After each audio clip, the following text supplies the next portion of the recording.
Hello, welcome back to Joshi Tutorials. Good morning, my dear students. You see, first video, that's the introduction I have given you, wherein I have just defined what is arithmetic progression and the total list of formulas which comes in the, which are written in the textbook.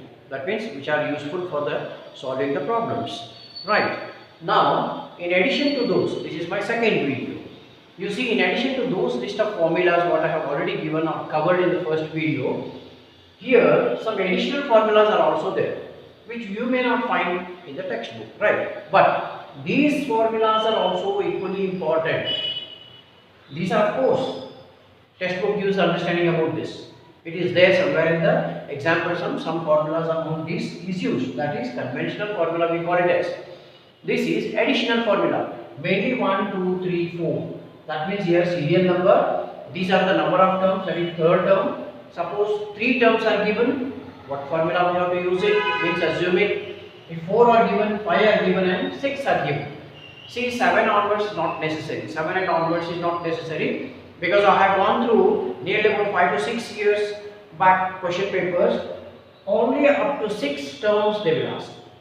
Further 7th and 8th term we can usually using the conventional formula we can solve it out, right? Okay, so when to these formulas I will explain first, then I will tell you when to use these formulas and when to use these conventional formulas. Understood? Okay, fine. You see here, if the number of terms are given here 3, saying how the question will be, an AP consists of 3 terms, right? Okay, that means you have to write the formula or use this formula or assume this formula as A minus B the first term, A the second term, A plus D the third term. I'll repeat. You see here, if 3 terms are given in the AP or mentioned in AP consists of 3 terms, then you have to assume the first term as A minus D. This is not B. A minus D. Right? A minus D the first term, the second one is A and A plus D is the third term. This is first one. Suppose an AP consists of 4 terms, then your assumption should be according to this. The first term is A minus 3D, the second term is A minus D, the third term is soon after minus A plus D, and here minus again A plus 3D. 1, 2, 3, 4. This is your first term, second term, third term and fourth term. Right? This is how you have to assume it. Suppose the terms are 5 in AP. Means if there are 5 terms in an AP, first term is A minus 2D, second term is A minus D, third term is A and fourth one is A plus D. See here minus and plus, and here the fifth term is A plus 2D. You see here 1, 2, 3, 4, 5. Comma here, right? These are the 5 terms. Now, the last one is, if there are 6 terms in an AP, then your first term will be A minus 5D, here A minus 3D, and next one is A minus D, and here after soon after minus you have to go in for plus, that is A plus 3, A plus D, then here minus A plus D, here minus A plus 5D, right? So first term, second term, third term, fourth, fifth and lastly the 6th term. So this is how you have to assume. You will come to know when we actually use this formulas when solving the sums. The matter will be more clear to you. But however, when to use these formulas? Usually when A and D are not known. That means in the question A will not be given, D also will not be given, but they say that an AP consists of 3 terms.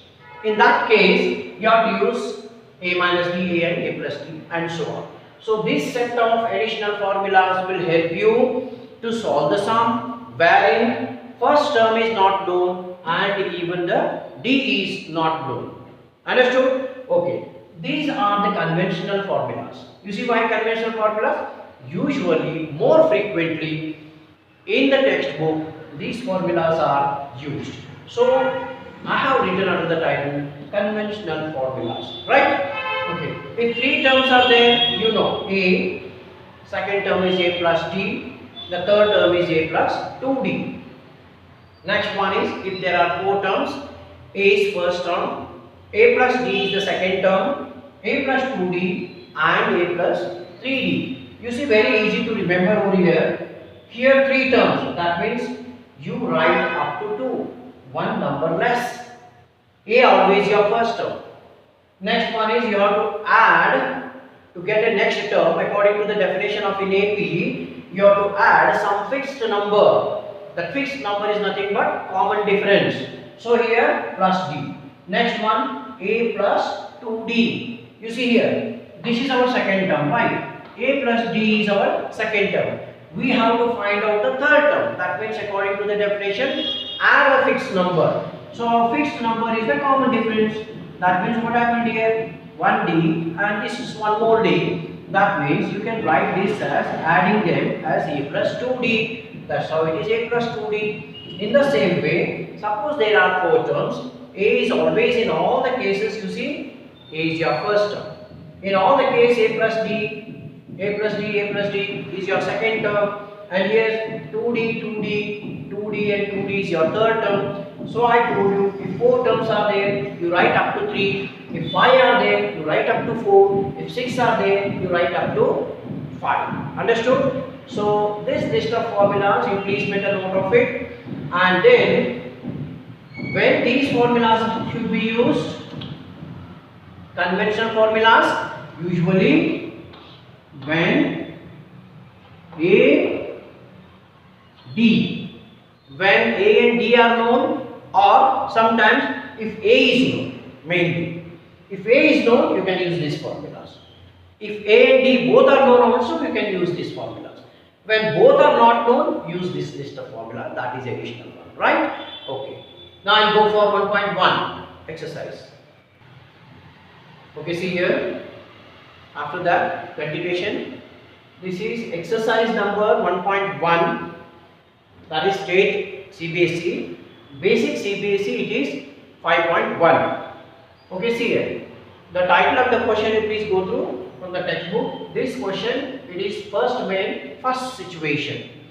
So what actually the title of the question, what they asked, 4 situations they have given, that is 4 different situations they have given, and they have asked in each of the situations, see among 4, how many are the numericals or the numbers involved in each situation. Among 4, how many forms an AP and why? 2 things they have asked. First of all, we have to check in whether this first situation, that is forms an AP or no. In case it forms an AP, you have to reason out. That means you have to say the reason why it is an AP. And if it is not AP, then also you have to say why it is not in AP, right? Both cases you have to reason out the answer. Okay, see what the first situation says. Title I have just explained to you. The taxi fare after each kilometer, right?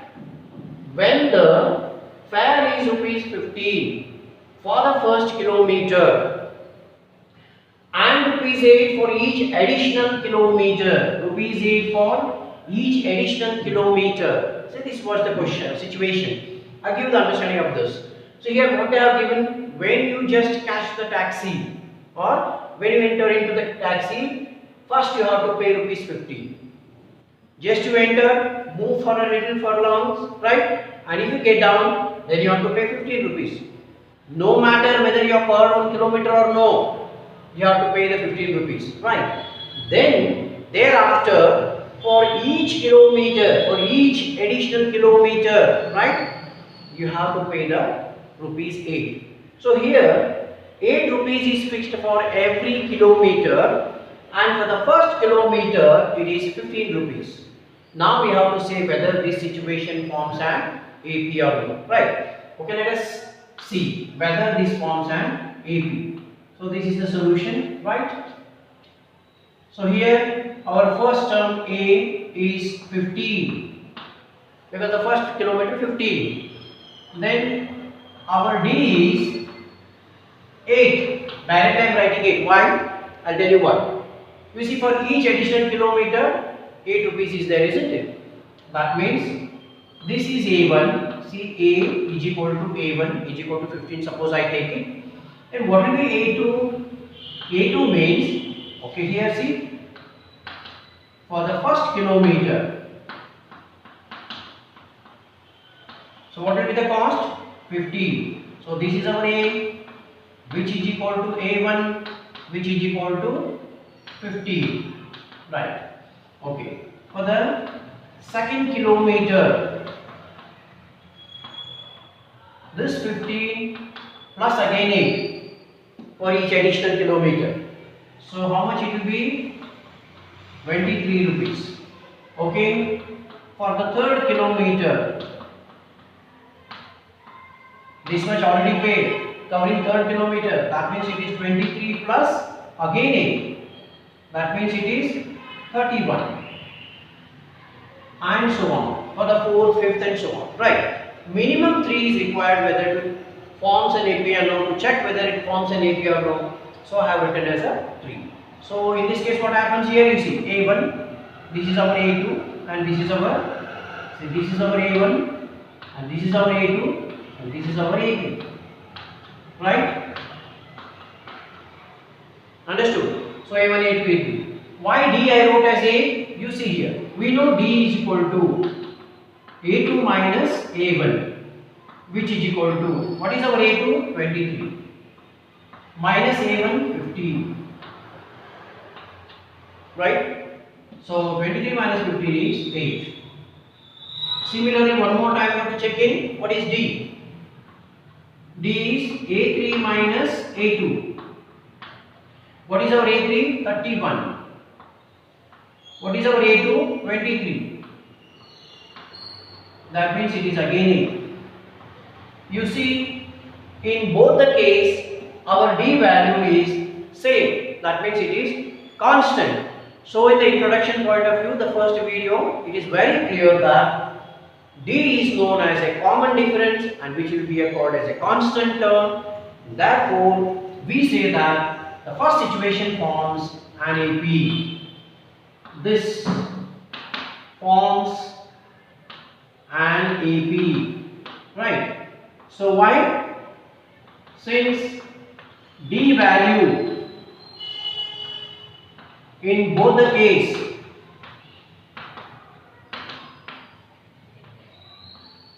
is constant or same, you can write, or same also you can write, 8 and 8, right? Even you check the fourth term, again it will be 8. Suppose D value is not same, then you have to say this situation does not form the AP, right? So particularly in the first situation, both are 8. Therefore, I say this forms an AP. Reason is both the cases D value is constant, right? Okay, I'll go for second way.